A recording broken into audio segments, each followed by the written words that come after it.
Hello，大家好啊！你而家個阿明啊，咁今日帶大家嚟睇呢個 YOHO Town 嘅一座高層一個兩房單位。咁事不宜遲，即刻去片。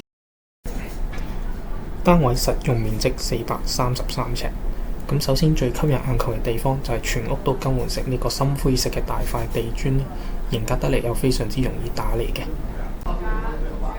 我哋轉身望一望返廚房，緊廚設計，仲設有呢個獨立嘅大通風窗口。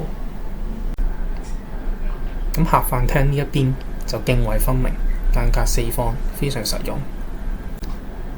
咁我哋景觀就向返西，成個元朗開陽市景盡收眼底。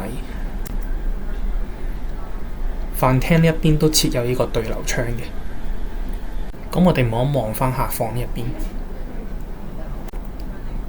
業主一邊呢就做咗一個好好嘅範例，佢就運用埋呢個窗台位置做咗一個組合床櫃，運用晒成個客房嘅空間。咁我哋望一望廁所呢一邊，名廁設計，咁同客房呢一邊呢形成咗一個對流窗嚟嘅。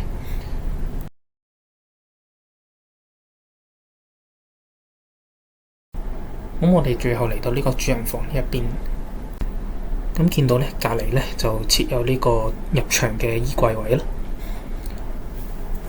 咁同埋都設有呢個望住成個元朗開陽市景嘅一個曲尺窗。